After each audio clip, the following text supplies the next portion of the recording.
Fala galera, está começando mais um Asneira Pod, o podcast do blog Asneira Grátis. Eu sou o D2 e estou conversando com vocês enquanto eu brigo com outro mendigo por um rato. E ela, direto do manicômio. Pra gravar com a gente tem que ser desse jeito mesmo. Maiara. É óbvio, né? Eu tô no meu momento de intervalo, na verdade, pra conseguir gravar com vocês. Momento de lazer, que eles deixam sair. É os 5 minutos do cigarro, né? Exatamente. E ele, o cara que prometeu fazer o Nerdcast chorar no banho, Elvis Diego. Opa, tô aqui, quem que vai ser o host aqui dessa vez é o nosso cracudo aqui, D2. Vamos ver o que essa merda vai dar. Muito bom, e o tema de hoje é claro, né? Claro que a gente ia falar isso, fazer um especial sobre o David Bowie, o cara que mudou aí a realidade musical e fez parte de muita gente. Todo mundo conhece pelo menos uma música desse cara. Achei que você ia falar que o podcast de hoje ia ser o segredo da maçonaria, né? Não, né? Ainda não, mas a gente vai ter, esse ainda vai sair. Esse o Elvis está preparando uma pauta maravilhosa para explicar pra gente aí todos os segredos e todos os mitos que rondam a maçonaria. Olha o quão longe chegou isso. Só me chamaram pra falar de David Bowie, eu não sabia que ia tão além. Vai, isso é uma piada interna tão infame que você não queria nem saber, velho. Sério. É uma piada que simplesmente não dá pra contar.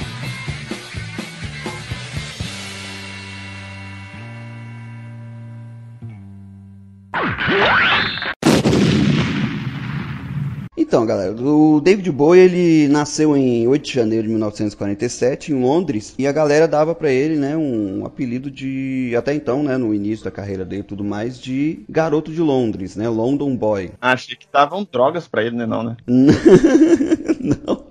E ele teve, né, muita influência daquela época, aquele movimento mais forte, né, tava rolando na Inglaterra, mas ele teve também muita influência americana, então ele teve influência como Little Richard, The Platters, Fats Domino, Elvis Presley e uma porrada de outros que foram moldando o seu gosto musical. Ele sempre teve um amor muito grande pela música. Não, eu diria que assim, na verdade não é nem somente pela música, mas é como a arte como um todo. Ele sempre buscou toda forma de arte, mas principalmente a música. Ele fez um filmezinho também, não fez? Labirinto, isso. Ele fez vários filmes, aliás, mas Labirinto, desses de fantasia, é um dos mais marcantes. Com certeza. Ele teve toda uma carreira muito bem estruturada, é muito completo como artista, né, por assim dizer. Tem obras de artes plásticas no nome dele também, para além da música mesmo. Muitas interpretações teatrais, cinema. O cara era bruto para fazer essas coisas. Ele realmente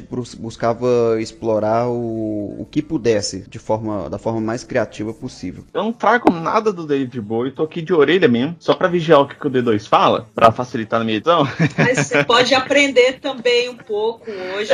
Também, pela curiosidade mais também e tal. Porque o que eu conheço de David Bowie é só o nome em si, né? Porque todo mundo conhece. Todo mundo conhece, né? Mundialmente famoso e tal. Eu conheço algumas poucas músicas deles, mas não sei o nome de nenhuma. Mas se eu ouvir, eu sei que é dele. Tem uma música dele, por exemplo, que você adora, mas é na visão do Nirvana. A gente até gravou sobre ela, The Man Who Sold the World. A gente falou sobre ela. Foi mesmo. Então, o que eu tô falando é isso. Você acabou de confirmar o que eu falei. Que eu não lembro o nome das músicas, mas eu conheço as músicas, algumas músicas deles, e ele realmente é um ótimo ator. E igual você falou, ele é um artista bem completo, assim, né? Sei lá, tipo, ele atua, né, em várias instâncias da arte, vamos dizer assim, né? Na música, no teatro, cinema, etc. E igual você falou aí, algumas obras até de escultura, pintura, sei lá o que ele fez. E pensa que ele busca sempre misturar uma coisa com a outra, tá? Né? A gente tá falando de um cara que desenvolveu desde muito cedo a paixão pela música, pela arte como um todo, mas principalmente pela música. E ele teve uma grande influência realmente americana e tudo mais. Esse nome que eu citei do Little Richard, ele merece até um destaque à parte, que ele não foi só o David Bowie que se inspirava nesse cara. O Little Richard, ele é o cara que é um dos pioneiros do rock, que infelizmente não teve o reconhecimento que ele merecia, né, por uma questão de época nos Estados Unidos, né, toda aquela coisa racial, segregacionista. Então ele não teve aquele reconhecimento que ele merecia. Mas, cara, você ouve qualquer música do Little Richard, você fala, cara, isso aqui é o rock. Isso aqui já é o começo do rock. Isso aqui é o que deu aquela ideia. O Elvis Presley também tem um rock, mas ele tá muito mais voltado para um country do que para um rock. O Little Richard não, ele tinha um estilo todo dele, todo todo diferente mesmo, né? Todo... Eu tenho uma palavra pra isso, mas é irreverente. Ele tinha um estilo todo irreverente pra época. É que Elvis Presley fez rock pra branco dançar. Aí, ó. É isso aí, exatamente. Igual a gente conversou até naquele podcast lá de regravações musicais que a gente fez aqui por último com o pessoal lá do kit de releituras, né, o Thiago? Nessa época tinha muito essa questão ainda de segregação, né? Então tinha os estilos musicais que cada lado, né, vamos dizer assim, o pessoal do lado negro, o pessoal do lado branco lá e tal, fazia cada um seu estilo diferente. E o estilo, geralmente, dos negros era bem mais alegres, talvez, mas tinha um ritmo mais contagioso, né, era bem mais ritmado, etc, né. Acaba, igual você falou, Elvis Presley, ele teve essa referência para as músicas deles, e assim igual você tá exemplificando aí também. Sim, com certeza. É legal que ele não pegava muito, né, dessa época da segregação. Então, pra ele era bem a questão da música mesmo, a música pela música. Então, ele gostava muito de jazz, blues, soul. A primeira vez que você ouve alguma música dele, a primeira coisa que você tenta identificar o que é isso, em que essa música se encaixa. O cara é tão cabuloso pra poder criar música, tem uma mente criativa tão grande que ele criava estilos. Então, a gente tem um estilo, por exemplo, da década de 70, mais ou menos assim, que chama-se de Plastic Soul. Qual que foi a curiosidade por trás desse nome, desse título aí do Plastic Soul? Ele não queria meio que apropriar da cultura do soul. Ele falava, cara, o soul é uma música negra. Então, se eu tiver falando que eu tô fazendo soul aqui na música, inventando de fazer soul, a galera vai pegar como se eu tivesse meio que apropriado. Naquela época não tinha esse termo, mas meio que essa era a preocupação dele como um todo. Então ele falou, cara, eu sou um branquelo. Eu vou criar então o Plastic Soul.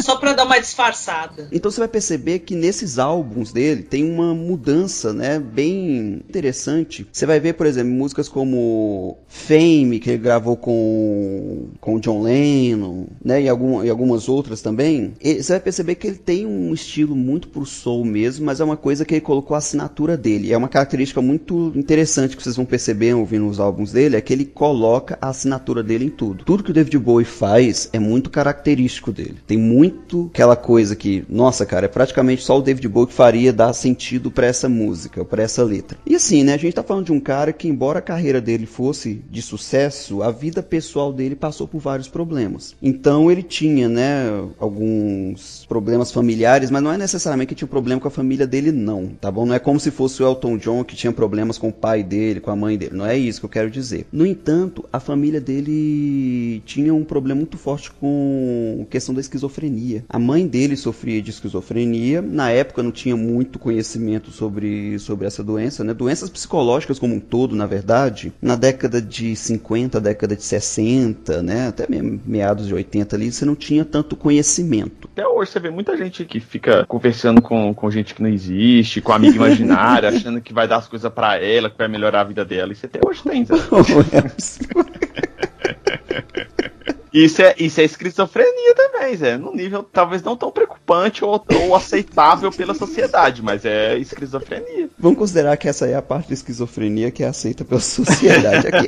Que a pessoa consegue conviver. Enfim, a mãe dele, né, tinha alguns quadros de esquizofrenia. É claro que, né, quando a gente fala de esquizofrenia, as pessoas pensam que é como se fosse a pessoa vivia internada, ou a pessoa vivia tendo quadros de... Na psicologia chama de rebaixamento mental, mas é a crise mesmo que a pessoa, né, vivia em crise e tudo mais. A mãe dele, né, tinha os quadros dela também, o irmão dele, e assim, é aquela questão que é como se fosse uma doença degenerativa, então ela vai tomando a pessoa até de fato ela precisar da internação, tanto para segurança alheia quanto para a própria segurança. Foi o caso da mãe dele, foi o caso de alguns dos irmãos dele também ter tido isso, e ele é um cara que tinha muito medo de ter essa doença, ele tinha muito medo de pegar essa questão toda, né, uma ordem, é uma preocupação real que ele tinha. Não é pegar, né? É desenvolver, não é pegar. Isso, é. Até hoje não é tão claro, né? Então, mas... só que a partir da hora que a sua mãe sofre e você vê irmão seu sofrendo, na sua cabeça,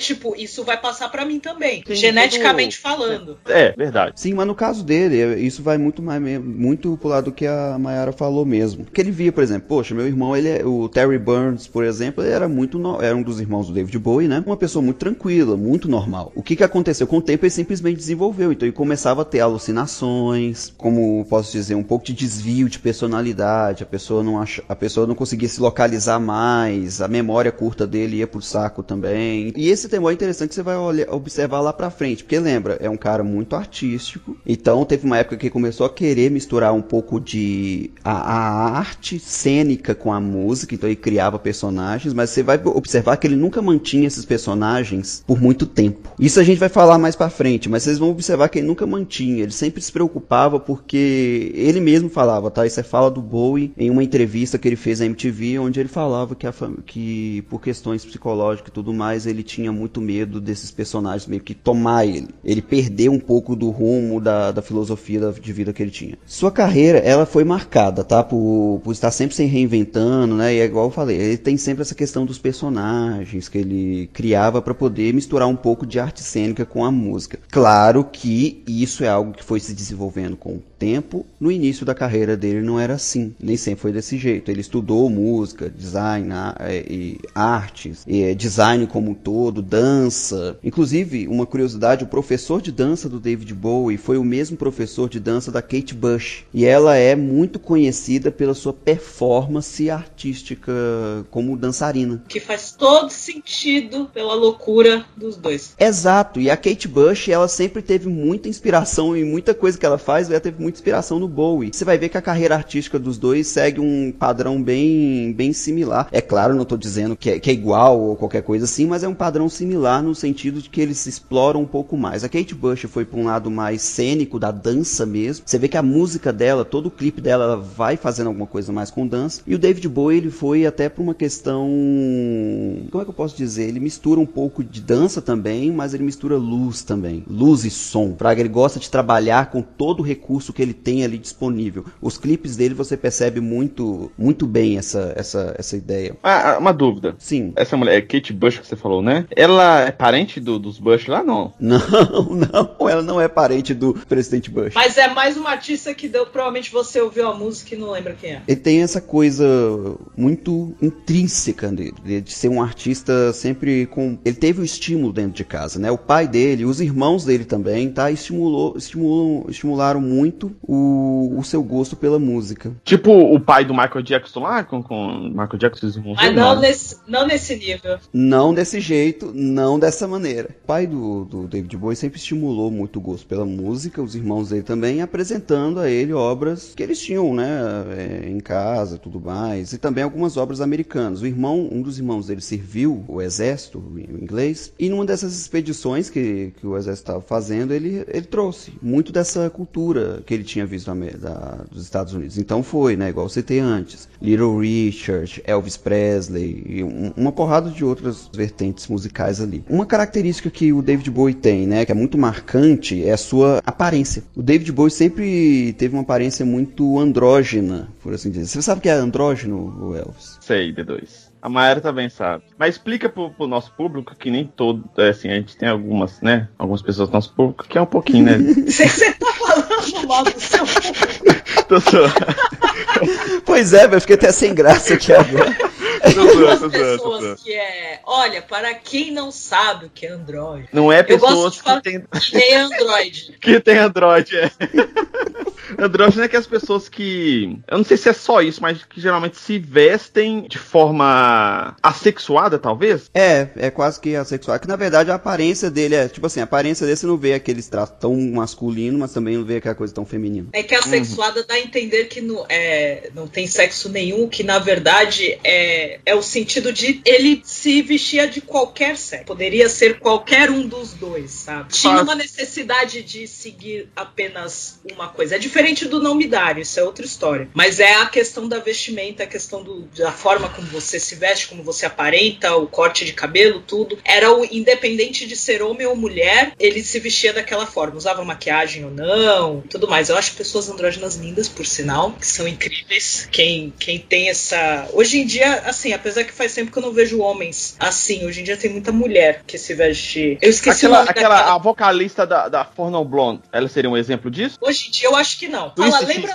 da atriz que fez... Aquela banda Twisted Sister? Faz o Anjo Gabriel? Isso, é ela mesmo. Então, ela faz o estilo andrógeno. Ela é totalmente andrógeno. Inclusive, ela tem um clipe com David Bowie, tá? Twisted Sister também é, né? Não, ou aquilo ali era só pra zoeira mesmo? É que é o glam rock. O glam rock tem um estilo próprio. Chega a ser andrógeno. Porque é que nem, de novo, o andrógeno ele vai em todas as vertentes, sabe? É aquela coisa de aparentar, tipo, uma mulher aparentar ser o homem, mas não perder a coisa dela ser mulher. E ao mesmo tempo o homem ter uma coisa mais feminina, juntar os dois, sabe? Entendi. É tipo, tem muito...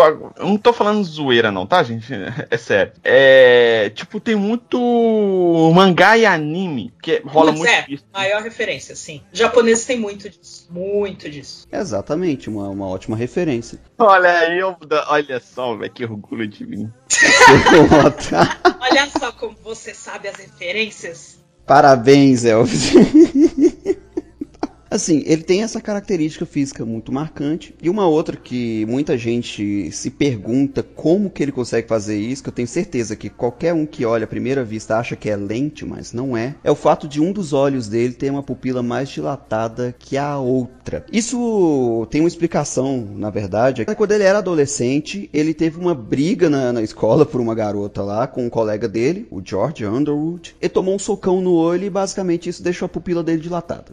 Em resumo, é isso, tá bom? Ele ficou uns 3 meses fora da escola e tal, ele teve alguns problemas de aceitação depois, porque ele era muito vaidoso, ele sempre foi muito vaidoso, então isso o incomodava bastante. Mas depois que ele aceitou também, cara, aí aquilo se tornou praticamente uma marca registrada do David Bowie. Na verdade, né, praticamente é a marca registrada do David Bowie, né? Mas ele perdeu a visão ou não? Ele não perdeu a visão, é só uma pupila dele que ficou mais dilatada mesmo do que a outra. As cores diferentes. Dando a impressão das cores diferentes dos dois olhos. Por isso que, inclusive, um dos apelidos dele vinha ser Camaleão, né? Também fazendo referência ao olho diferente do outro. Lembrei onde que eu vi o negócio de andrógeno também. Foi no Todo Mundo Odeia o Chris. Tem um episódio lá que eles falam de uma parada dessa, cara. Todo Mundo Odeia o Chris também é cultura. Se eu achar a cena, eu vou colocar aqui no post aqui só pra falar que eu não tô mentindo. Eu tô ficando doido também, né? Que também pode ter isso também, né? Eu tenho que ficar doido aqui e confundir a porra toda. Mas eu tenho quase certeza que Todo Mundo Odeia o Chris. E uma outra característica dele também, de ser um cara que lê muito, tá bom? É um cara muito culto. Então ele é um cara que tinha muita ideia de buscar influência quase que num tom filosófico em suas músicas. Vocês vão perceber muito isso no álbum que a gente vai falar lá pra frente, do Hunky Dory. Vocês vão perceber pra caramba um tom de filosofia nas letras dele. Em quase todas as letras, às vezes ele pega esse tom mais filosófico, você vê que o cara, que ele entende ali o que ele tá escrevendo, e como todo bom artista, né, ele utiliza de várias abstrações para tentar demonstrar ali a mensagem que ele passa. Por causa disso, né, por causa dessa questão que ele sempre lê bastante, buscar saber muita coisa, ele tinha também uma certa atração por ideias extremistas. Então, assim, desde, sei lá, ele ia desde a época do Manifesto Comunista, uma ideia do Karl Marx, alguma ideia mais extremista assim, até o Minha Luta do Adolf Hitler. Tudo para ele era válido, entende? Porque tudo pra ele era é como se ele estivesse meio que tentando. É engraçado isso que eu vou falar, né? Porque um dos personagens dele é um alienígena e é como se ele estivesse tentando estudar a humanidade. Como? E até hoje ninguém entendeu. Lembrei aonde que o David Bowie aparece também, a referência dele. No Homem de Preto 3. No terceiro filme eu não lembro. Inclusive, pode falar de outra referência dele no Deuses Americanos, tá bom? Tem uma referência que inclusive é a deusa da mídia que faz referência a ele. Sim, verdade. Verdade. Assim, ele tem essa característica. Então, por exemplo, ele tem uma ideia filosófica muito grande. E isso deixou ele sendo um artista polêmico. Ele é um cara que, assim, ó, inicialmente a primeira polêmica dele foi a sua própria androginia, né? Foi a questão de, pensa, Inglaterra, década de 60, década de 70, tem um artista que se declara homossexual, que na época ele se declarou até um certo momento. Todo mundo ficou assim, nossa, é um homossexual e tal, né? É aquela visão preconceituosa, né? Engraçado você ver que o que causou espanto para as pessoas foi isso. Mas mais para frente você vai perceber que tem muita ideia que ele coloca que realmente se torna um tanto quanto polêmica, mas não é porque ele não causava polêmica simplesmente por causar, não, é porque ele estudava aquilo, entende? Até um certo ponto aquilo fazia sentido para a vida dele.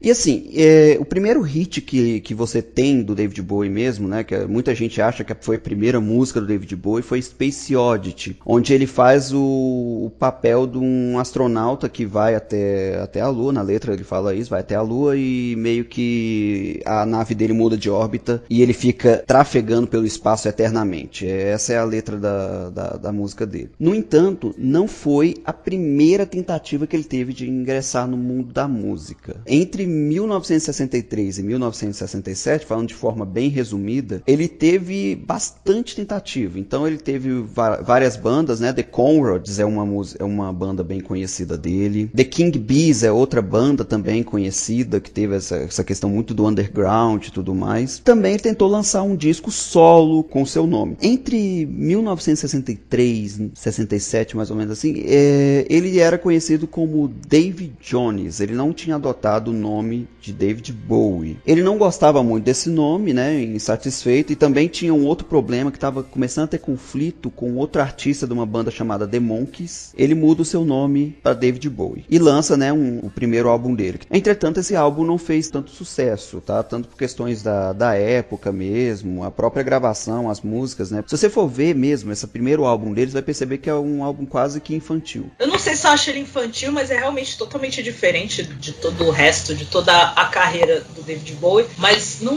deixa de ser uma boa entrada, por assim dizer, na discografia dele. Engraçado é que tu vê a foto dele, na capa, parece muito Jovem Guarda. É muito engraçado. É muito simples.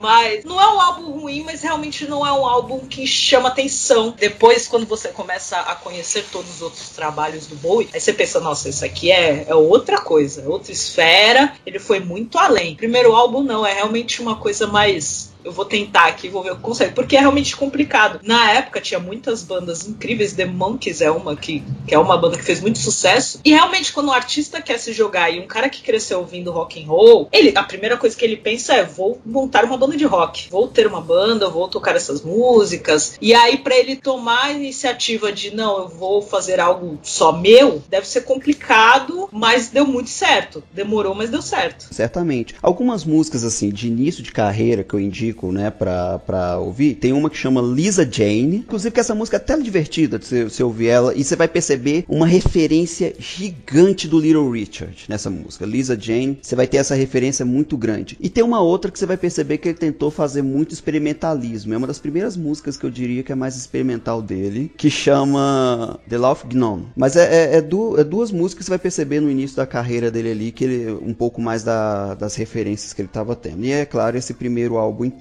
Aqui, toda vez que vocês falam The Monkees, o que vem na minha cabeça é uma música idiota. Acho que chama Bloodhound Gang, The Bad Touch.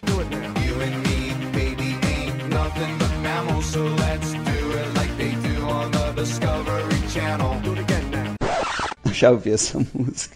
O clipe dela é os caras vestidos de macaco tocando terror no lugar, sabe? Aí toda vez que alguém fala The Monkees, eu lembro dessa música, velho. Ela é muito... Adoro essa música. Ela é muito boa, velho. É absurda. A letra é absurda. O clipe é muito sem noção. E toda vez que alguém fala da banda The Monkees, eu lembro... Tem nada a ver, velho. Que tipo assim, isso aqui é banda que é dos anos 90, sei lá, no final dos anos 90, e bem idiota, né? The Monkees tem uma representatividade bem diferente, mas tipo... Velho, é o que vem na minha cabeça, é só isso, cara. Eu sou muito idiota. Mas vamos lá.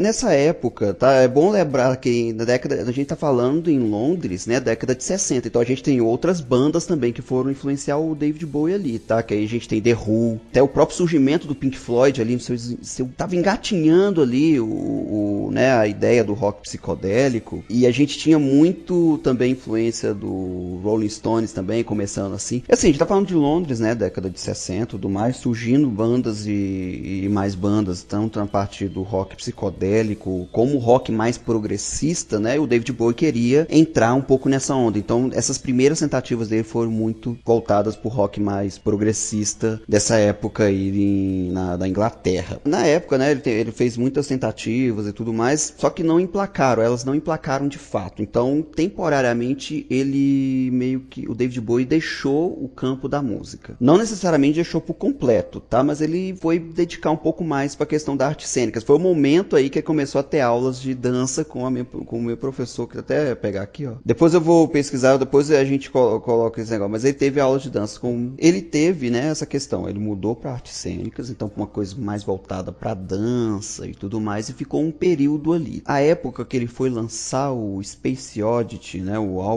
a música do Space Oddity, ele ainda estava, né, na questão das artes cênicas e tudo mais, e foi um período interessante pro David Bowie, porque ele começou a fazer suas primeiras explorações em ideias um pouco diferentes do convencional. E qual que foi a ideia diferente do convencional que mais se movimentava ali na época da década de 60? O David Bowie, ele se envolveu muito no movimento hippie, tá bom? Que se estava instaurando ali na Inglaterra. Um movimento muito pacifista e tudo mais. Tipo assim, ele já estava começando, mas ele teve uma força ainda maior depois daquele álbum dos Beatles, depois daquela música dos Beatles, All You Need Is Love. Aquilo ali virou o hino dos hippies, então aí começou a lastrar pra caramba. Foi mais ou menos naquela época que começou a compor essa música do Space Oddity. Temos duas versões dela, inclusive. Tem a primeira, a versão demo que eles falam, né? Que você vai perceber que é um som mais rudimentar. E depois a mais conhecida. E assim, ele tem seu disco, né?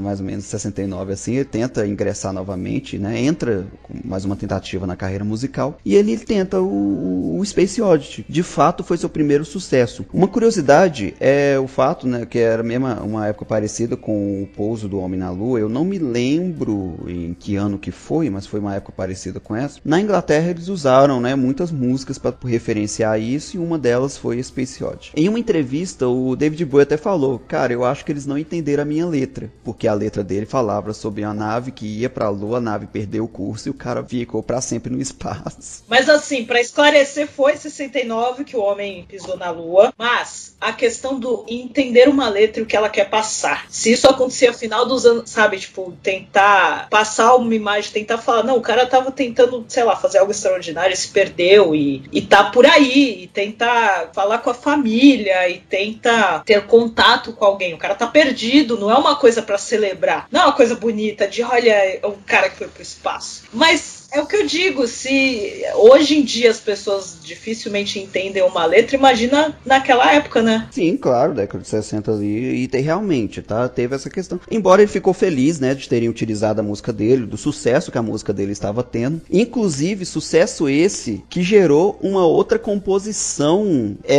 meio que citando, em homenagem a essa música desse Space Oddity. Teve várias outras, tá bom? Mas essa que eu vou falar é a direta, que o nome dela é Major Tom. Ele foi criada por um alemão, que vocês vão me perdoar, eu não sei falar alemão, então o nome dele vai ser Peter Schilling, alguma coisa assim, mais ou menos assim. Então ele vai falar, né, ele vai fazer a citação ao personagem que o David Bowie criou nessa música. É uma espécie de continuação, fraga, tipo a visão do personagem, o que aconteceu e tudo mais. É uma música bem, bem interessante, inclusive. E o que acontece? A gente tem, né, o nascimento do Major Tom. Eu pulei uma parte aí, só para poder citar aqui o primeiro sucesso dele, mas vamos voltar um pouquinho, só para mostrar o que fez ele criar, né, ter essa primeira visão dele e essa questão de criar personagens. Primeiro, o movimento hippie, isso influenciou ele. O álbum dele, chamado Space Oddity, ele tem muita citação, inclusive. Tem uma música que ele cita, inclusive, até uma certa desilusão que ele teve com o movimento hippie. E ele tinha uma namorada, ele começou a relacionar com uma mulher que tinha uma visão muito, mas muito à frente mesmo, muito liberal, fraga pra época. E isso influenciou ele completamente. Muito pra frentex. Ela não é a esposa dele. Foi a primeira que influenciou ele até, inclusive, a ter a visão andrógena. Depois que ele conheceu a namorada dele e tal, Angela Barnett, e ele pegou essa ideia que ela tinha, toda liberal, toda reformista. Então ela começou a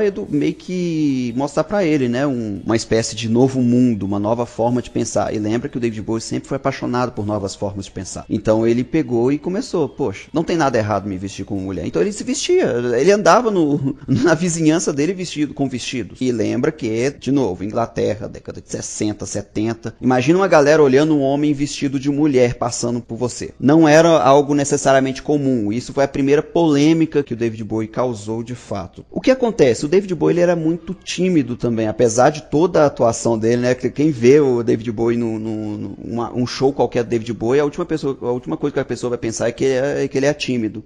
Mas a extravagância dele era muito mais artística do que pessoal, né? A gente vê, parece muito com Marilyn Manson, né, cara? Sim, parece muito com o Marilyn Manson. Exato, o Marilyn Manson é um exemplo perfeito disso. Na MTV, 1000 anos atrás, ele fazia aquelas... Tinha um programa deles lá que eles visitavam os artistas, iam na casa dele, faziam tipo o dia a dia do cara, fora dos palcos, né? Não sei se vocês lembram disso. Aí eu lembro de um que era do Marilyn Manson, cara, que ele mostrando a casa dele e tal, o pai dele falando que tinha muito orgulho dele, e o cara normalzaço, assim, tirando aquela aparência meio esquisita dele, que é lógico que, né, ele andava, não era igual ele andava em show, em clipes, mas é tipo assim, a questão de sempre estar igual, bem andrógeno, não sei se era andrógeno. Marilyn Manson é o andrógeno gótico. Isso, mas ele sempre continua andando daquele jeito, não com a mesma vestimenta, vamos dizer assim, mas sempre com aquele estilo. Tipo assim, você via o cara conversando, o cara normal, e tipo assim, você nunca imaginava que o cara era o anticristo que fazia boquete ele próprio, que ele arrancou a costela. Não, mas tipo assim, não sei se é verdade, é lenda, mas isso é muito doido. Mas tipo, é um exemplo de um cara que tem a vida artística bem diferente da vida pessoal, né? O cara realmente encarna um personagem, né? Inclusive, né, fica uma boa citação, né? Marilyn Manson, um cara que... um puta artista, né? Pena que foi tão mal compreendido, mas um puta artista também esse cara, viu? No caso do Marilyn Manson, acho que foi muito... Eu não sei se é porque também Marilyn Manson é um público muito específico. Bowie conseguiu atingir muitas outras vertentes. O Marilyn Manson não, foi um público muito, muito mais específico. E aí dentro daquele grupo mesmo, também tinha muitas pessoas preconceituosas, mas aí já é outra história, né? Além. Mas no caso do Bowie, o que eu acho legal, é claro, acho que tudo que surge, tudo que é uma nova ideia, tudo que é diferente, tem as pessoas que odeiam, ou que falam mal, ou que não sabem o que é aquilo, e aí a partir daquele momento falam mal, de é feio, nada a ver, ou começa a questionar a sexualidade a partir daí, e tem muito disso. E tem o grupo de, putz, achei alguém que me entende. O Bowie conseguiu teve muita gente do público dele que achou bonito, que achou legal, que pensou, poxa, esse cara é isso que eu quero fazer. É assim que eu quero ser. Ele atingiu muita gente dessa forma, e por mais que muitos questionavam a sexualidade dele, muitas mulheres gostavam daquele estilo dele, porque saía um pouco daquele estilo todo machão. Era aquela coisa de o cara é bonito sendo ele e tendo uma coisa mais feminina ao mesmo tempo, sabe? Não é nada muito forçado, não é uma coisa de querer provar que é homem o tempo inteiro, não precisa disso, não tem a necessidade disso. Então acho que ele começou ao mesmo tempo que ele criou um personagem e se libertou e mostrou outra persona, ele deu vida para muitos outros que estavam tendo essa necessidade de alguém representando o que eles queriam, o que eles gostavam, de se sentir liberto, sabe? Isso que eu acho incrível.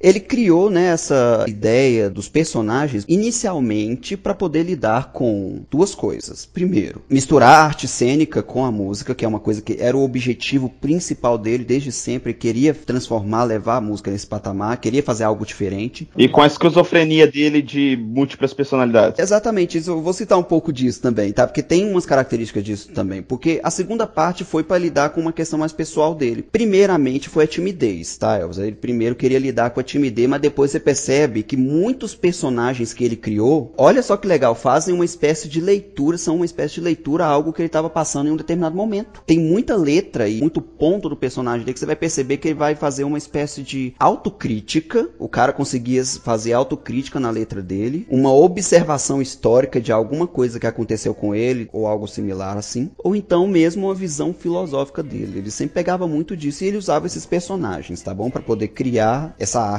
dele. A ideia do Space Oddity foi depois dele ter encontrado a esposa dele. Eu só coloquei ele um pouco antes de ter falado da esposa dele, pra vocês terem uma ideia do que seria o primeiro sucesso dele e tudo mais. O que acontece? Ele pega uma imersão de personagem muito grande, mas tão grande, cara. Quer ver? O Elvis vai perceber muito bem isso, a Mayara também vai perceber bastante. O Joaquin Phoenix fez com o Coringa, ou então o que o Jim Carrey faz com qualquer um personagem dele, ou então o que o Heath Ledger fez com a imersão invenção de personagem do Coringa também. E ele começa a partir desse momento misturar arte cênica, música e luz, começa de fato a primeira revolução do rock, né? A gente vê aí o nascimento de um estilo totalmente novo. O que acontece? Ele pegou essa ideia, né, de personas e tudo mais e começou a utilizar isso para criar novos estilos e se reinventar o tempo inteiro. A Mayara fez uma citação muito legal aí, que foi do glam rock, que foi criado por ele. Um dos personagens que ele havia criado, né, até então, criou a revolução do rock, que foi o Ziggy Stardust. A gente vai falar dele, tá bom? Mas antes dele, vamos falar de alguns outros que surgiram, que são bem interessantes. O primeiro é o próprio David Bowie. A partir da sua mudança de nome, né, e tudo mais, ele fala... Bem, é só o artista mesmo, ele ainda não tem nenhuma característica de algum personagem a mais. É simplesmente ele, mas é interessante você notar, ainda assim, as influências que ele tem desses primeiros álbuns. Igual a Mayara falou uma coisa muito legal também do primeiro álbum dele, que realmente é diferente dos outros, mas você vai perceber muita coisa em que influencia ele ali. Muita influência que ele ficou citando. É quase, se ele tivesse gravado a música dos artistas que ele pegou com referência, ia sair um álbum bem parecido, provavelmente. O primeiro álbum ali, você vai notar o próprio David Bowie, você vai perceber que ele tem uma ideia bem... É mais simples. E o segundo álbum, né, que ele pega com o David Bowie ainda, o The Man Who Sold the World, que tem um tom mais agressivo, mas esse The Man Who Sold the World, aí que vem, já é uma visão, olha que legal, é uma visão que ele faz dele mesmo. Esse álbum, pra vocês saberem, ele fala sobre esquizofrenia, tá bom? Especialmente essa música, a música que é o que dá o título dele é Esquizofrenia. O primeiro personagem de fato dele foi o Major Tom, que saiu na música, né, do Space Oddity, Scary Monster, você vê um álbum que foi citado ele também, Outside, Black Star também no final ali, tem uma citação dele. Esse é um personagem que tem uma característica de ser um astronauta, tem a letra, né, vai viajar até a lua, vaga ao espaço aberto e tudo mais. Os álbuns que ele aparece, né, e tudo mais, é um som mais folk mesmo, então você vai perceber bem E ele é citado em algumas outras letras, ok? Você vai perceber que, por exemplo, primeiro você vai ter o Space Oddity, citou a história dele mesmo, que foi o nascimento dele. Mas depois você vai ver algumas outras letras que o David Bowie mata o personagem. E isso é muito legal. Isso é uma parada que você vai observar que artisticamente David Bowie fazia muito essa interlocução entre ele mesmo, os personagens que ele criava, e entre os personagens que ele criava. É quase um fragmentado, né? Na brincadeira. É o melhor exemplo. O cara tinha medo da esquizofrenia da mãe e do irmão e ficava inventando personagem pra ele como se fosse múltiplas. Mas ele controlava, essa diferença. Ele tinha medo e aí ele dava um jeito de um quê? Se isso acontecer, eu tenho sob controle. Na cabeça dele era assim. E não deixou de ser. Ele não...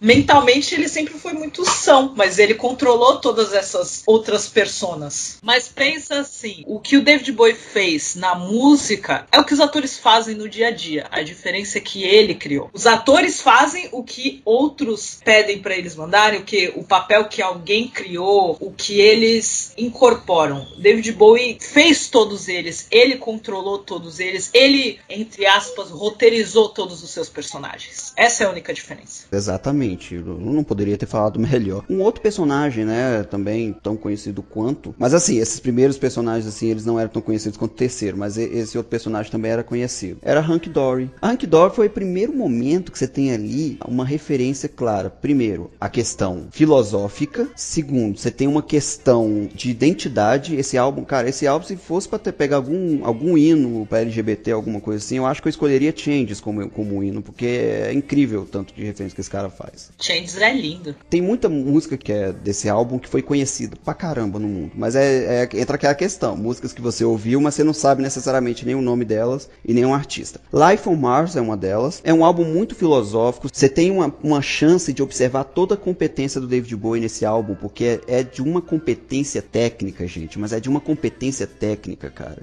que até hoje você fica pensando como esse cara conseguiu criar algo tão bem feito igual foi esse álbum. Como a maioria dos álbuns dele, como foi bem citado aí pela Mayara, cara, é muito coisa que ele mesmo cria. Então ele sempre coloca a assinatura dele. Então obviamente, boa parte da produção do álbum ele que influencia ali mesmo. Hank Dory, cara, é um álbum que você não tem tantos instrumentos, você percebe que você não tem tanta instrumentação forte, você não tem muita guitarra nem muita coisa. A voz dele nesse álbum tá muito forte. E o cara conseguiu fazer algo lindo, cara. Um álbum impressionantemente técnico. Especialmente essa música, Life on Mars, cara. É a composição dele e tudo mais. Cara, piano nessa música é uma parada que você fica arrepiado de ouvir, cara. Como o cara teve tanta criatividade, sabe? Foi esse primeiro personagem que você percebe dentro desse álbum, que inclusive é o álbum de mesmo nome, Hunky Dory, tá bom? É as primeiras músicas que as pessoas começam a conhecer assim. Sobre Life on Mars, já ouviram a versão do Seu Jorge? Já ouvi, muito bonita também. Nossa, ficou lindo, cara. Ficou linda a versão em português, eu achei incrível. Ficou muito, muito bom. Seu Jorge é seu Jorge, né, Mayara? O cara é bruto. O cara sabe. É outro artista também que merece aí bastante depois um episódio nosso, porque, cara, que trajetória que ele tem, tá? A gente tem muito artista brasileiro que às vezes não tem tanto reconhecimento quanto merecia.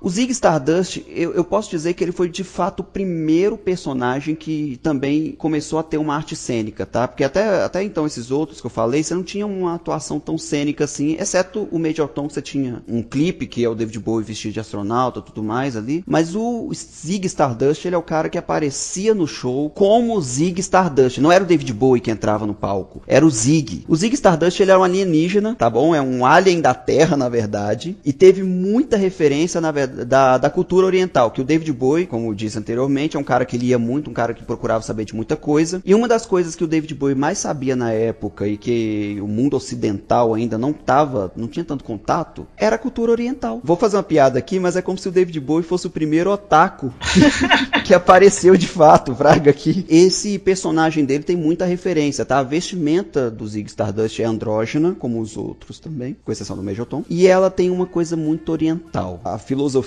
do alienígena do Ziggy Stardust é simplesmente um alienígena terráqueo, é um cara que ninguém conhecia, que vivia no continente asiático. Onde você percebe esse personagem, né, e o tom do rock dele mais forte, a revolução que ele fez no rock, é o The Rise and Fall, olha que legal, olha o título, The Rise and Fall of Ziggy Stardust and the Spiders from Mars. Cara, ele criou um personagem e já tinha a intenção de matar ele ali mesmo, foi o único álbum que saiu, fraga. Eu acho lindo que foi um personagem que ele realmente, assim, todas as entrevistas que ele fazia, tudo que ele participava era o Ziggy, não era o Bowie. Ele respondia como Ziggy e todos os lugares que ele ia, persona total, não existia o Bowie, era só o Ziggy durante aquele tempo. E é um álbum incrível e referência até hoje, assim, é um álbum completo, de, tipo, você escuta ele inteiro e vai em todas as músicas. É, assim, eu gosto muito de todos os álbuns, mas acho que Ziggy Stardust é o álbum mais completo dele, de músicas conhecidas, de referências, de tudo, porque cada álbum tem umas músicas pontuais que chamaram mais atenção. Ziggy Stardust é um álbum inteiro. O Ziggy Stardust, assim como a Mayara falou, entrevista no palco, fora do palco também, tudo era o Ziggy, não era o David Bowie. Isso consumia o cara, tava consumindo ele. Então, o que acontece quando você faz um estudo? Isso é um problema real, tá, gente? Ninguém aqui tá inventando nada da cabeça, não. Quando um artista faz um estudo muito profundo de um personagem, ele depois precisa de terapia, porque é difícil você perceber, o seu cérebro, na verdade, seu subconsciente como um todo, não faz distinções como ética ou qualquer coisa assim, ele também não faz distinção do que é real do que é irreal, então você começa a ter dificuldade de perceber o que é o seu pensamento e o que é o pensamento do seu personagem. Referência disso, é lá no filme Trovão Tropical com Robert Downey Jr. Ele interpreta um ator que tem esse problema. Sim, uma referência real, na vida real mesmo, gente, é o próprio Jim Carrey. Teve uma época que o Jim Carrey entrou no hiato muito grande artístico, gente, mas não foi porque ele deixou de ser conhecido ou nada, não, ele estava num ponto bem alto da carreira dele, era porque ele já estava precisando mesmo parar. Cara, o Jim Carrey tem um documentário dele na Netflix, eu recomendo todo mundo ver, inclusive quem tá ouvindo, tá? Vocês estiverem ouvindo, vê esse documentário que vocês vão entender bem isso que eu tô falando. Velho, ele explica o que aconteceu na hora da criação dele de um personagem lá, que era um comediante, que participava do Saturday Night Live. Velho, vocês não têm ideia, o cara, quando ele começava a incorporar o personagem, vocês têm ideia do que é a expressão do seu rosto mudar a ponto de você achar que é uma outra aparência mesmo? É isso que acontecia com o Jim Carrey. Vocês percebem, gente, vocês sabem o que eu tô falando. O Jim Carrey, ele é um cara de expressão facial muito forte. Nos filmes dele você percebe muito isso. Imagina você estudar um personagem a ponto de mudar a sua expressão facial. Aí você se olha no espelho, você não vê você mesmo, você vê o personagem. Então foi um dos motivos que o Ziggy Stardust morreu. Junto com ele, a banda Spiders from Mars, né? Que foi uma banda que o David Bowie teve também. The Spiders from Mars.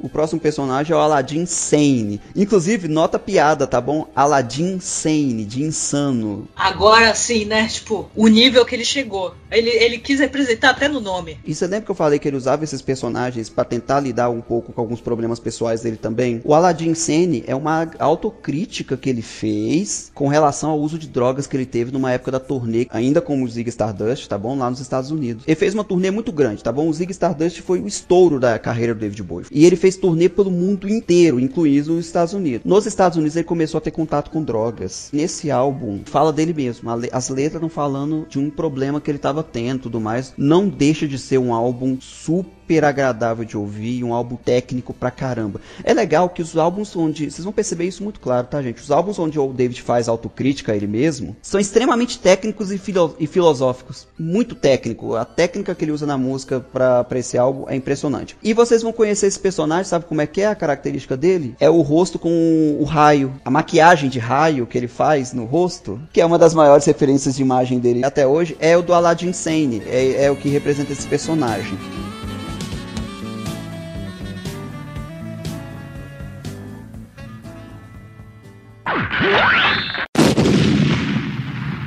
O Halloween Jack foi uma época que o David Bowie estava entrando um pouco pro movimento punk, meados de 80 ali, mais ou menos. E o que acontece? Esse é um momento que você vê, né, uma das várias mudanças dele, a mudança do rock também. Ele começou a criar uma mistura de soul com rock, e você vai perceber isso muito claro numa música chamada Rebel. Essa música é maravilhosa, e você percebe, vocês vão perceber, gente, todas as músicas que a gente tá falando aqui, cada uma tem uma característica muito peculiar do personagem dele, mas todas elas têm a assinatura do David Bowie. Isso é muito bonito na carreira desse cara. Rebel é uma das músicas que tem mais conhecida desse álbum e tudo mais. Na época ficou uma das mais conhecidas, entrou naquelas listas da Billboard e tal, né? Ficou famosa no Reino Unido, Estados Unidos e tudo mais. O Halloween Jack, gente, ele é o início de uma era um pouco mais experimental do David Bowie. Por isso que vocês vão ver uma quebra do que era o glam rock com o Halloween Jack. Eu gosto que esse álbum Diamond Dogs tem duas músicas que são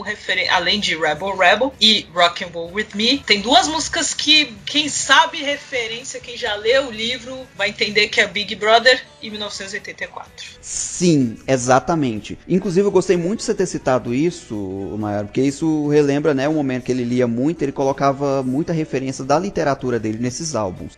No álbum do Halloween Jack, né, nesse álbum Diamond Dogs, você vai perceber também, igual a Nayara falou, essas referências do livro 1984 e tudo mais. Tanto que na própria capa do álbum já é um socão na cara que você toma ali, que ele tá representado como um cachorro, né? Os personagens dele é um cachorro e uns porcos. Eu postei ontem, né, referente ao dia que estamos gravando, mas eu postei no meu outro perfil no Instagram, quando teve a exposição em São Paulo do David Bowie, isso uns 2 anos antes dele falecer. Tem várias imagens das capas, né, porque a maioria das vezes, se você vai procurar a capa do Diamond Dogs, é meio que cortada porque fica menos chocante, né, mas se você vê ela inteira, é muito pesada, assim, é muito estranho, mas é incrível. Na exposição tinha figurinos, tinha um monte de coisa e todos os álbuns, tinha rascunhos das músicas e tal, e aí tem esse pôster grande do Diamond Dogs, o Bowie assim com os braços, né, com as patas, é o rosto e o tórax dele, mas as patas uma em cima da outra, e a parte traseira também são as patas,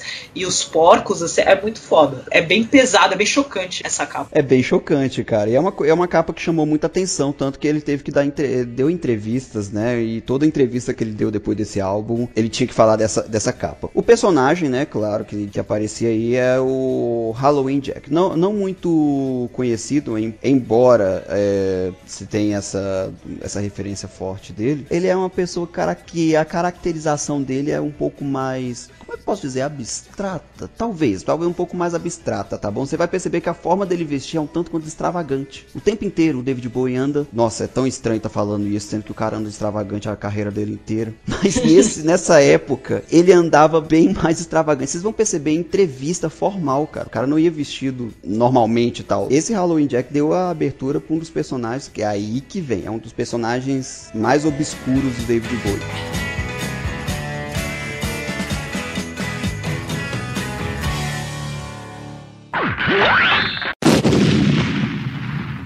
durante todos os outros personagens dele, ele conseguia muito bem criar e matar. Criar e matar os outros personagens dele, o David Bowie fazia isso com muita facilidade, porque tinha muito controle. O Thin White Duke, ele não foi necessariamente desse jeito, tá, gente? Ele não foi um personagem tão fácil de se livrar, não. Lembra que eu falei do tipo do que o Jim Carrey sofreu, Heath Ledger, depois de um tempo? O Heath Ledger, na verdade, tinha outros problemas pessoais, viu, gente? Só pra deixar claro. Ele não suicidou por causa do personagem que ele fazia do Coringa, não. Eu só tô dizendo que depois que ele fez o personagem do Coringa, ele teve que fazer um tempo de terapia pra voltar ao pensamento normal dele. O Thin White Duke, cara, ele foi um personagem que surgiu, primeiro, numa época que o David Bowie estava mas com muito problema pessoal. Ele tinha um empresário que tava passando a perna nele, gente. Então, por exemplo, toda vez o cara fazia apresentação e tudo mais, shows, enfim, esse tipo de coisa, mas o empresário dele que ficava com a maioria do lucro e não falava pra ele. Depois de um tempo, o David Bowie se viu pobre, porque a maioria dos dinheiro que ia pro show era dinheiro que era lucro do Bowie e não ia sair nada do empresário dele. Acho que a maioria dos músicos já passaram por isso, de ter empresário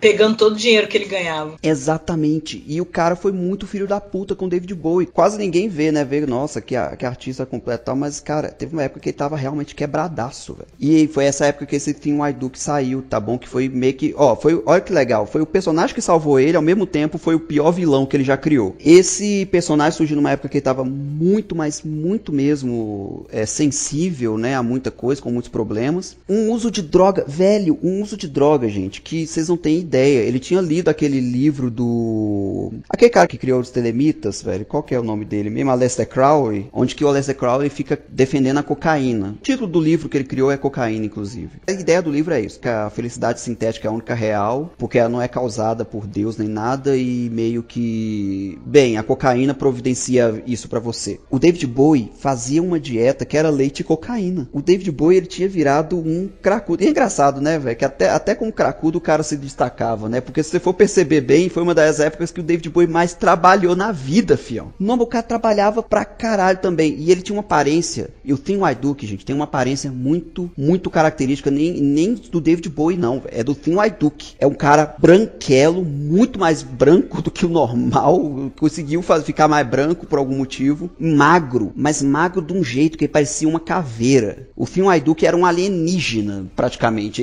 Se a gente falava que o Ziggy Stardust era alienígena, o Thin White Duke era de fato alienígena. Que, aliás, depois em 76, porque aí foi meio que tudo na mesma época, isso é tudo meio dos anos 70. E em 76 foi lançado o filme The Man Who Fell to Earth, que o Bowie interpreta um alien, forma humanoide, obviamente, e aí ele tem aquela aparência bem branca, magrelo, cabelo vermelho, né? O homem caiu na Terra, ele cai na Terra, mas ele vai pra Terra com missão de levar água para o planeta onde ele vivia. E é um filme muito, muito incrível, eu preciso revê-lo. Tem outro filme que ele participa também, que eu não lembrava, que é aquele Grande Truque, The Prestige.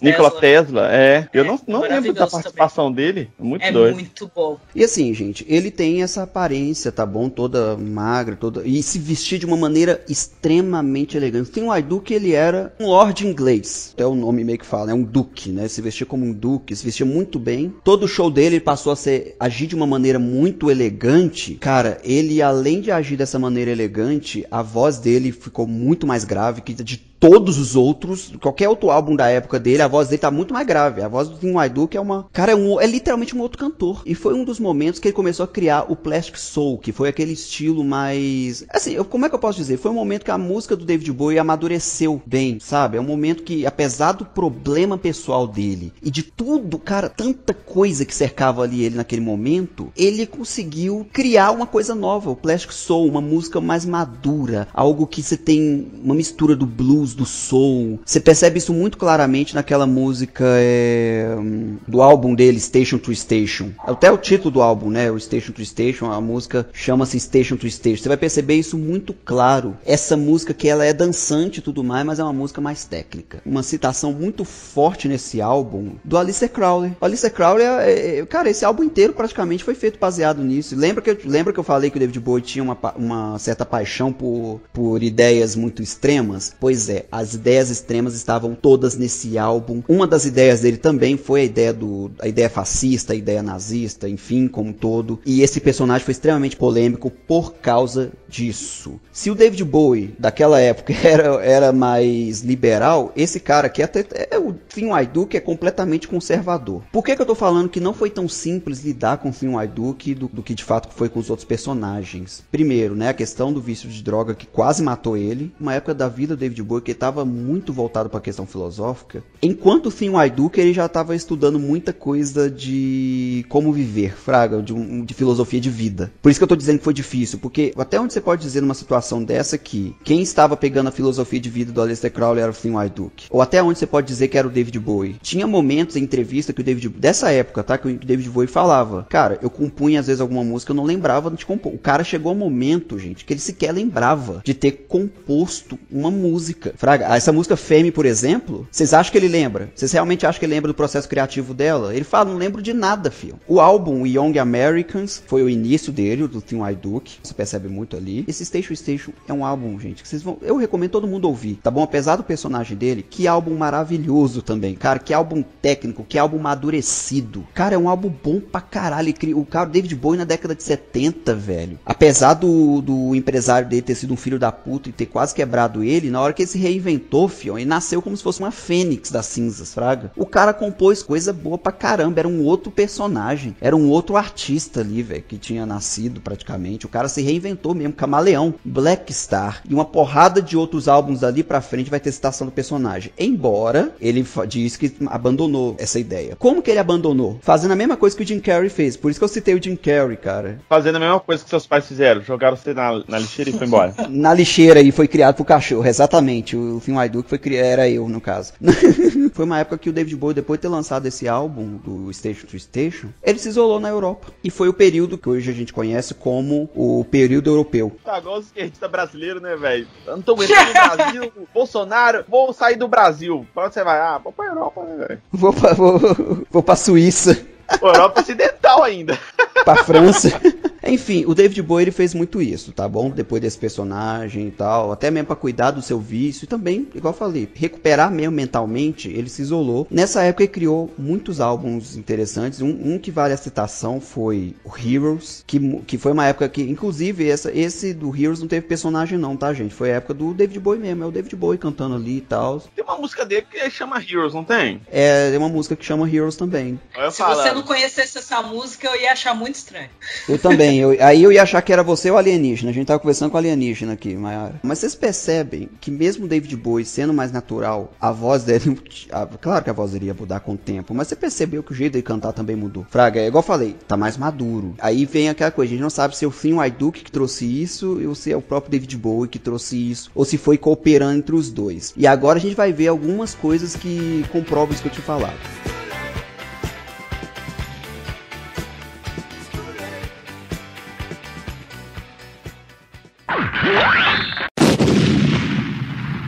Um outro personagem que ele tinha criado depois disso, no álbum Scary Monsters, chama Pierrot. O David Bowie colocou como uma tentativa de matar o Thin White Duke. Sabe onde é que vocês vão perceber isso? Naquela música chamada Ashes to Ashes. Vocês vão perceber no Ashes to Ashes um personagem que parece muito com o Thin White Duke, amarrado. Ou ele tá internado no manicômio. Vocês vão perceber muito isso. E essa música, é igual eu falei, tá com o Thin White Duke ali. Mas essa música faz uma releitura da época que o David Bowie usava drogas. Por isso que tem o Thin White Duke. É a primeira tentativa de matar. O Pierrot meio que prendeu esse personagem. Nem matou de fato, ele só prendeu o cara. O que de fato meio que não deu muito certo, porque depois você vai ver uma outra música chamada Love is Lost, que saiu no álbum The Next Day, onde o Thin White Duke... Gente, já tá muito estranho eu falar dos personagens dele, mas eu só quero mostrar o tanto que o cara era foda na própria análise dele, tá bom? O Thin White Duke matou o Pierrot. O que o David Bowie queria dizer com isso? O David Bowie nunca deixou de ser quem ele era naquela época, entendeu? Tem certos problemas que você consegue, que você precisa lidar com ele. Essa era a mensagem que o David Bowie queria passar. É, porque o Pierrot, ele tentou fazer uma válvula de escape e acabou. Deu certo, não adiantava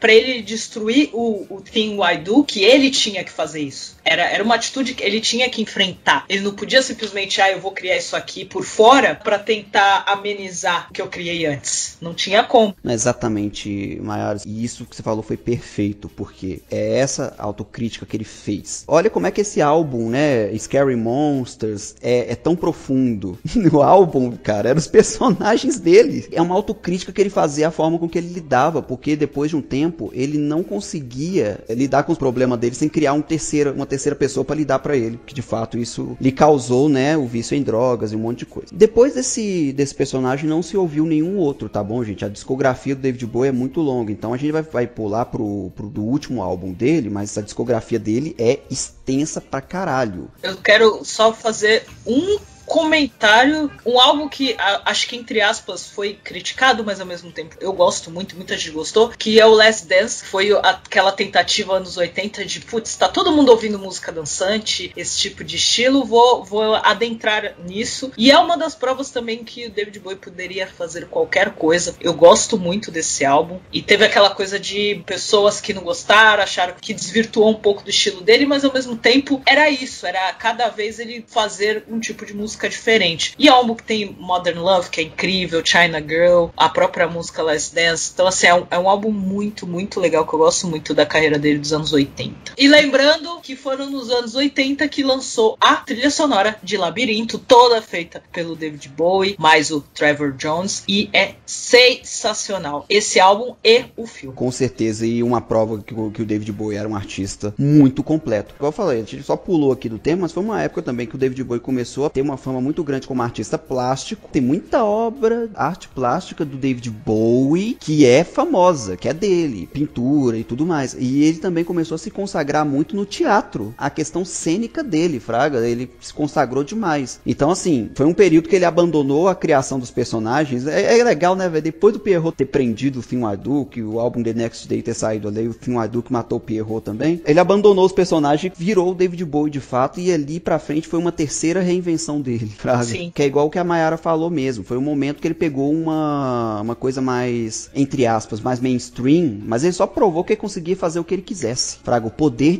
criativo que ele tinha. Esse último álbum, por que a gente vai citar ele, né? Que foi o último álbum onde ele de fato criou o personagem. Tem gente que até hoje tenta entender o que ele tentou passar nesse álbum, porque esse álbum é extremamente abstrato. E ele criou 3 personagens dentro desse álbum. Depois eu vou falar a minha opinião, Mayara, fala a sua também, tá? Sobre o que se acha desse negócio. Cara, o Preacher, ele criou um personagem que é um padre, um outro que chama Trickster, que é como se fosse um, como é que eu posso dizer? É o trapaceiro, e um outro chamado Button Eyes. O Button Eyes, cara, ele é uma referência ao Thin White Duke. A ideia do Button Eyes é o Thin White Duke todo desgastado, fraga, todo corroído pelo tempo ali, ele já tá acabado. Você vê que é como se fosse o fim do Thin White Duke de fato, mas de uma forma muito poética, fraga, porque você também tava vendo o fim. Nossa, cara, é muito triste falar disso. Você tava vendo o fim do David Bowie também, cara, junto com o Thin White Duke. E é um álbum que você vê o clipe tem um clipe que chama Lázaro, você vê o clipe, você sente agonia, cara. Você sente uma tristeza. É incrível o poder que o David Bowie tem de passar certos sentimentos pra você na música, mesmo você não entendendo nada do que a música dele tá falando, fraga. E esses 3 personagens saíram no álbum Black Star, que foi o álbum póstumo do David Bowie. E os 3 tinham uma característica muito referente a, na verdade, a um livro de filosofia chamado Ciência Gaia. Qual que é a ideia? Qual que é o estudo, né? Que aí agora é uma opinião também muito minha e tal. Tem gente que ainda tá tentando entender esse álbum. O David Bowie estava lidando com a morte. Só que o David Bowie em si, ele não queria necessariamente lidar com a morte, ele não queria aparentar fraco. O cara que criou vários personagens para lidar com vários tipos de coisa, nessa época ele tava com medo. A morte, ela é uma incógnita, e isso causa medo nas pessoas. Eu não julgo ele. E ele criou uma ideia, tipo, eu não vou mostrar um David Bowie doente.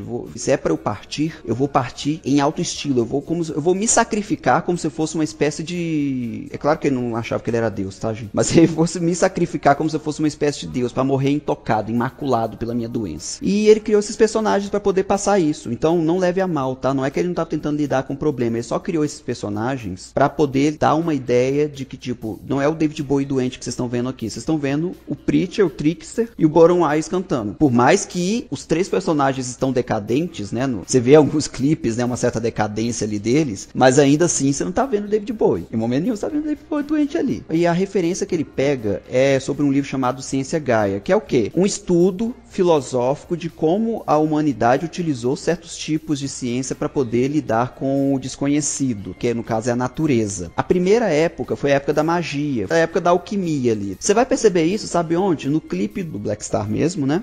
Na primeira cena onde é que você tem as mulheres que moram em Marte. O ritual que ela está fazendo ali é um ritual de alquimia. Olha o estudo que o cara fez, velho. O cara fez um estudo antes de fazer o negócio. Não é à toa que ficou 2 anos, 3 anos fazendo esse álbum. Depois, você vai perceber uma outra ciência, que é do Preacher, nesse caso. Ele é um cara que está pregando a palavra de Deus, que é a segunda ciência que, enfim, guiou a humanidade durante um bom tempo, mas de fato, eu não posso tirar a razão de que eles estavam utilizando aquilo para tentar entender a natureza ao seu redor. Isso é fato. Tudo era Deus, Deus ia curar você, Deus que mandou a praga, a gente não rezou o suficiente. É mais fácil do que ter que lidar com o fato de que talvez aconteça algo por consequência sua. Exatamente. E nós temos uma espécie de terceiro momento, que aí já é um pouco do nascimento da ciência, que aparece o Trickster. Parece que está falando um pouco dessa questão da ciência. Ele também representa o empresariado. Sabe o cara que eu falei, o empresário que passou o David Bowie para trás? É quase como se o David Bowie estivesse fazendo uma referência direta a ele nesse Trickster, tá bom? Gente, não esquece. Quando alguém machuca, assim, não esquece. Não esquece, cara. E o David Bowie não esqueceu. E ele criou, né, esse personagem, ele começa a lidar com essa ideia de como a gente... É um estudo bem extenso que ele tinha feito mesmo. De como a gente lida com a nossa realidade. O Thing I Do, que ele tem uma visão muito poética nisso. No clipe Lazarus, que é a parte que o David Bowie tá falando um pouco mais direto sobre a sua situação de saúde, por assim dizer, ele se mostra ali, ele pega o personagem mais vaidoso, mais orgulhoso, narcisista que ele tinha e coloca naquela situação. Ele mostra aqui, ó, essa mensagem que ele passa pra vocês, tipo, vocês estão vendo aqui, ó, olha o seu orgulho, olha onde é que tá indo. A única coisa que você vai deixar é seu legado. O resto vai sumir junto com você. E é o que o Thing I Do que tava fazendo, sumindo junto com o David Bowie. E é muito louco pensar isso, porque ele lançou o álbum, lançou o vídeo daquela forma, e é um vídeo que fala muito e que mostra muito a questão toda de lidar com a morte, usando um personagem, usando uma referência até mesmo bíblica, e logo em seguida ele falecer, infelizmente também de câncer, que querendo ou não é uma doença que leva muita gente, muito artista, muitas pessoas. A gente fala que é a doença democrática porque não escolhe ninguém, não importa se você tem dinheiro ou não. Claro que algumas vezes você tendo dinheiro até consegue se recuperar, mas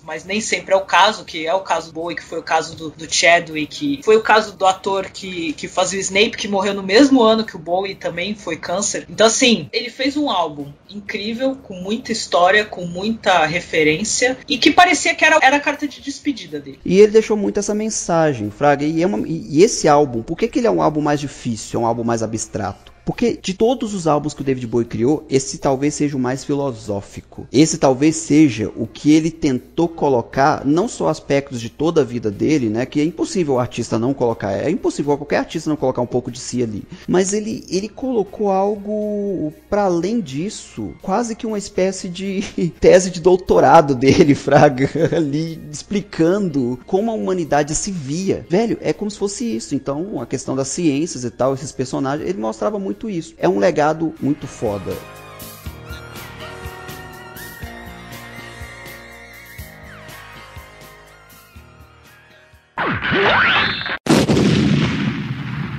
Cara, o David Bowie, ele deixou um puta legado, com certeza. Contribuição ao mundo da música foi alta. A contribuição ao mundo da arte como um todo foi alta. Eu acho que isso é uma das coisas que ninguém consegue contradizer de fato. Inspirou várias gerações inteiras de artistas que a gente veio a ter posteriormente aí. E assim, a ideia que ele tinha de polêmica ia bem mais além do que a polêmica por polêmica. Fraga, ele não era um cara que causava polêmica simplesmente por causar. Eu vou aparecer isso aqui só pra, sei lá, fazer minha avó chorar no banho.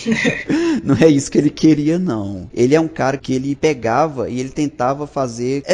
vai ser bonito isso que eu vou falar, mas é como se ele tentasse trazer uma certa vergonha de um pensamento errado da época. música. Essa era a polêmica que o David Bowie, na minha visão, que o David Bowie causava. E apesar de ter deixado um legado tão completo, ainda nos faz bastante falta. Ele realmente fez uma contribuição e é difícil você imaginar sair alguém tão bom quanto esse cara. É difícil perder uma pessoa dessa. E você, Maiara, o que você acha dele? Como é que esse cara você acha que ele influenciou bastante na sua vida? O que você acha, assim? Tudo, cara. Você vê TV, você vê a música, você vê a arte, figurino, tudo ele influenciou. E de uma forma assim que provavelmente não era a intenção dele. A intenção dele era estar ali e fazer a arte dele, fazer o que ele gostava. E ele se tornou aquele ponto de eu quero isso aqui. Ele virou ponto de referência, ele virou aquilo que muitos artistas queriam, mas não sabiam se expressar, não sabiam colocar no papel. E aí o Bowie veio e trouxe isso. Foi, acho que, o ponto de partida para muita gente. Anunciaram à noite, de madrugada, a morte dele. Aí, dia seguinte, eu acordei com a notícia. Eu chorava, porque eu pensava, putz, eu não vou poder ver esse cara ao vivo nunca na vida. Infelizmente. E fiquei pensando em todo o trabalho dele, fiquei pensando em toda a trajetória dele. Muita coisa de TV, de música, de filme, a arte em geral, você vai achar alguma referência dele em algum momento, seja pegando letra de música, seja pegando figurino, o que for. O ser humano que ele foi, todos os personagens que ele fez, era pra ele deixar o legado. Eu fico feliz que ao mesmo tempo que a gente fica nessa coisa de, putz, ele foi cedo demais, mas ao mesmo tempo ele viveu muito. E esse muitos anos, porque ele morreu com 69 anos, ele viveu muito no sentido de intensamente. Tudo ele fez, ele não fez pouco, sabe? Ele não fez apenas música, ele não fez simplesmente eu vou escrever música, ele fez tudo e ele viveu tudo aquilo intensamente e ele demonstrou isso em tudo que ele fazia, nos shows que ele fazia, nos papéis que ele interpretava, tanto pela música quanto nos filmes. Então, assim, é um cara que vai viver por gerações e gerações, e pessoas têm filhos e vão mostrar a música e vai continuar sendo ouvido e assistido e idolatrado sempre. E você, Els, o que você aprendeu hoje? Tipo, eu tinha a visão do David Bowie muito limitada, assim, pelo que a gente viu aqui hoje, aqui apenas detalhes da vida dele, né? Hoje no podcast aqui é realmente o que ele fez, em termos artísticos, assim, você pode contar nos dedos as pessoas que já fizeram igual, né? Acho que são muito poucos mesmo. Porque o cara foi extremamente talentoso na música, extremamente criativo em tudo que ele fez, né? Tanto na música quanto cinema, né? Teatro, artes plásticas, né? Então, tipo, o cara é um artista completo na definição do termo. Porque, é igual eu falei, são poucos artistas que você pode falar que o cara é um ótimo cantor, um ótimo ator, um ótimo artista plástico, criativo. Eu acho que pra ele conseguir expor toda a genialidade dele, eu acho que ele deveria ter pelo menos mais umas 4, 5 vidas. Porque é a impressão que dá, né? Pela quantidade de coisas que o cara produziu e você vê que ele não tinha chegado no limite ainda, não tinha chegado no final da possibilidade de criação. Realmente, são aqueles artistas que a gente para e pensa que o tempo de vida dele não foi o suficiente para demonstrar a criatividade que ele tem. O legado dele sobressaiu bem ao tempo de vida dele. Sim, mas eu acho que o tempo de vida dele não foi o suficiente, entendeu? Tipo, o cara poderia produzir muito mais. Elvis aprendeu, tá vendo? Olha aí. Tô jogando Clash Royale aqui, mas tô falando. Sacanagem.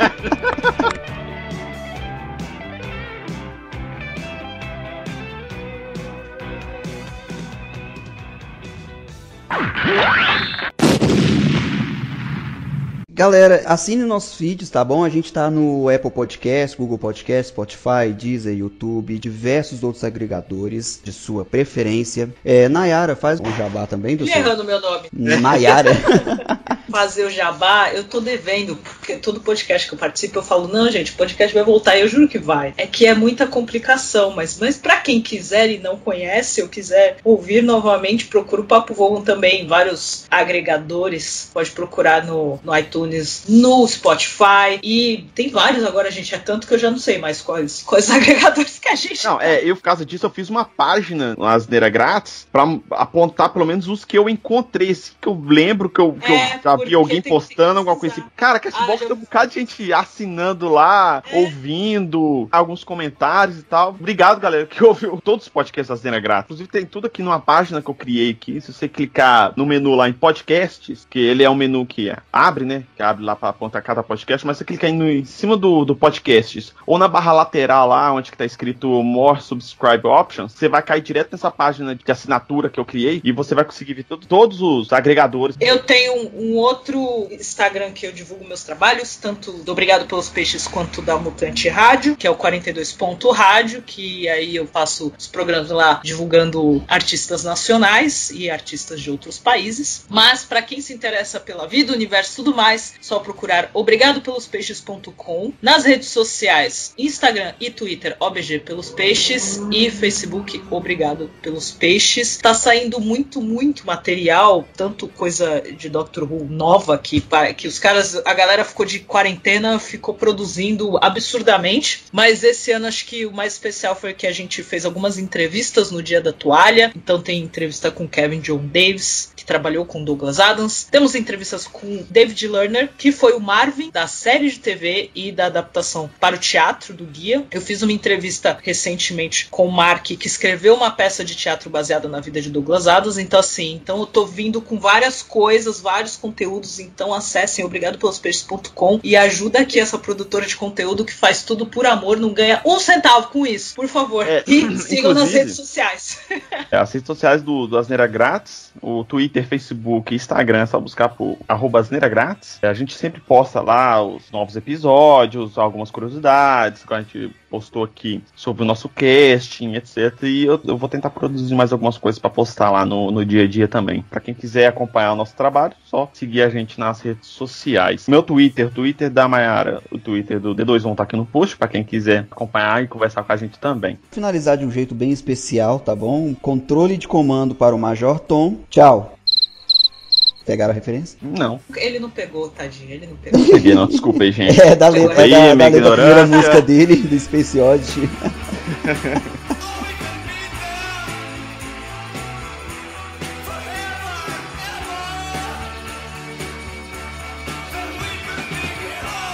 Três, 2, 1. Fala, galera! Está começando mais um Asneira Pod, o podcast do blog Asneira Grátis. Não, para. Tá muito ruim, tá muito feliz. Tá muito feliz. Não, tem que falar com raiva. É com raiva, né? Não é felicidade, é raiva. É na base do ódio.